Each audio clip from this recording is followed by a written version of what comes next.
بسم اللہ الرحمن الرحیم۔ السلام علیکم۔ بیان کیا جاتا ہے کہ غزوہ خیبر کے موقع پر ایک چرواہا حضور اقدس صلی اللہ علیہ وآلہ وسلم کی خدمت میں حاضر ہوا۔ وہ چرواہا یہودیوں کی بکریاں چروایا کرتا تھا۔ اس نے جب دیکھا کہ خیبر سے باہر مسلمانوں کا لشکر پڑاؤ ڈالے ہوئے ہیں تو اس کے دل میں خیال آیا کہ جا کر ان سے ملاقات کروں اور دیکھوں کہ یہ مسلمان کیا کہتے ہیں اور کیا کرتے ہیں۔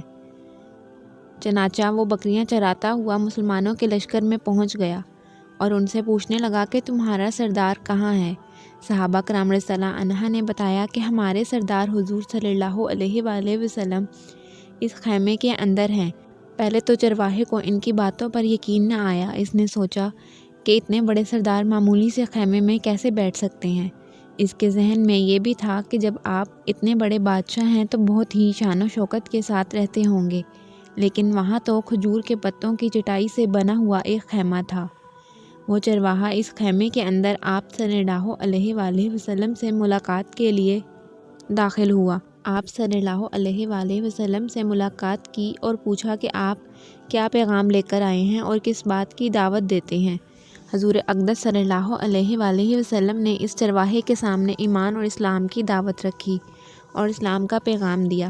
اس نے پوچھا کہ اگر میں اسلام کی دعوت قبول کر لوں تو میرا کیا انجام ہوگا اور کیا رتبہ ہوگا؟ حضور اقدس صلی اللہ علیہ وآلہ وسلم نے ارشاد فرمایا کہ اسلام لانے کے بعد تم ہمارے بھائی بن جاؤ گے اور ہم تمہیں گلے سے لگائیں گے۔ اس چرواہے نے کہا کہ آپ مجھ سے مذاق کر رہے ہیں؟ میں کہاں اور آپ کہاں؟ میں ایک معمولی سا چرواہا ہوں اور سیاہ فام ہوں۔ میرے بدن سے بدبو آ رہی ہے۔ ایسی حالت میں آپ مجھے کیسے گلے لگا سکتے ہیں؟ حضور اقدس صلی اللہ علیہ وآلہ وسلم نے فرمایا کہ ہم تمہیں ضرور گلے لگائیں گے اور تمہارے جسم کی سیاہی کو اللہ تعالیٰ مٹا دیں گے اور اللہ تعالیٰ تمہارے جسم سے اٹھنے والی بدبو کو خوشبو میں بدل دیں گے۔ یہ سن کر چرواہا فوراً مسلمان ہو گیا اور کلمہ شہادت پڑھ لیا۔ پھر حضور صلی اللہ علیہ وآلہ وسلم سے پوچھا کہ یا رسول اللہ میں کیا کروں؟ آپ صلی اللہ علیہ وآلہ وسلم نے فرمایا کہ تم ایسے وقت پر ایمان لائے ہو کہ نہ تو یہ وقت نماز کا ہے کہ میں تم سے نماز پڑھواؤں اور نہ روزے کا کہ میں تم سے روزہ رکھواؤں۔ زکوٰۃ تم پر فرض نہیں ہے۔ اس وقت تو صرف ایک ہی عبادت ہو رہی ہے جو تلواروں کی چھاؤں میں انجام دی جاتی ہے، وہ ہے جہاد فی سبیل اللہ۔ اس چرواہے نے کہا کہ یا رسول اللہ صلی اللہ علیہ وآلہ وسلم میں اس جہاد میں شامل ہو جاتا ہوں۔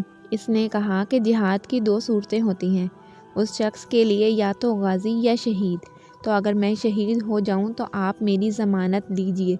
حضور اقدس صلی اللہ علیہ وآلہ وسلم نے فرمایا میں اس بات کی ضمانت لیتا ہوں کہ اگر تم اس جہاد میں شہید ہو گئے تو اللہ تعالیٰ تمہیں جنت میں پہنچا دیں گے اور تمہارے جسم کی بدبو کو خوشبو میں تبدیل کر دیں گے اور تمہارے چہرے کی سیاہی کو سفیدی میں تبدیل کر دیں گے۔ چونکہ وہ چرواہا یہودیوں کی بکری چرواتا تھا اور وہاں چرواتے ہوئے پہنچا تھا، اس لیے حضور صلی اللہ علیہ وآلہ وسلم نے فرمایا کہ تم یہودیوں کی جو بکریاں لے کر آئے تھے ان کو جا کر واپس کر دو، اس لیے کہ بکریاں تمہارے پاس امانت ہیں۔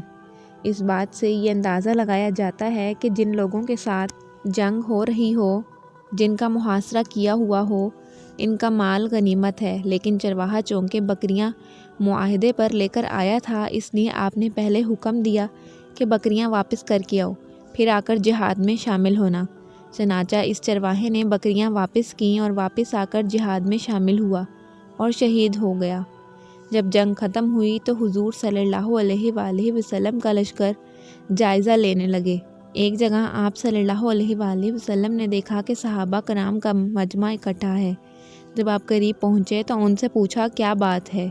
صحابہ کرام رضی اللہ عنہ نے فرمایا کہ جو لوگ جنگ میں شہید ہو گئے ہیں ان میں سے ایک آدمی ایسا ہے کہ جس کو ہم میں سے کوئی نہیں پہچانتا۔ آپ صلی اللہ علیہ وآلہ وسلم نے فرمایا مجھے دکھاؤ۔ جب آپ نے دیکھا تو آپ صلی اللہ علیہ وآلہ وسلم نے فرمایا تم اس شخص کو نہیں پہچانتے مگر میں اس شخص کو پہچانتا ہوں، اور یہ وہ بندہ ہے جس نے اللہ کی راہ میں ایک سجدہ نہیں کیا، اور میں اس بات کی گواہی دیتا ہوں کہ اللہ تعالیٰ نے اس کو جنت الفردوس میں داخل کر دیا ہے، اور میری آنکھیں دیکھ رہی ہیں کہ ملائکہ اس کو غسل دے رہی ہیں اور اس کی سیاہی سفیدی میں تبدیل ہو گئی ہے اور اس کی بدبو خوشبو سے بدل گئی ہے۔ اگر اس چرواہے کو کچھ عرصے پہلے موت آتی تو سیدھا جہنم میں جاتا، اور اب اس حالت میں موت آئی ہے کہ ایمان لا چکا ہے، تو اللہ تعالیٰ نے بڑا انقلاب پیدا فرمایا، اور یہ اس لیے فرمایا کہ اعتبار خاتمے کا ہے۔ اس لیے لوگ دعا کرتے ہیں کہ یا اللہ ہمارا خاتمہ ایمان کی حالت میں کرنا۔ میری دعا ہے کہ اللہ پاک ہم سب کو نیک اعمال کرنے کی توفیق عطا فرمائے، آمین۔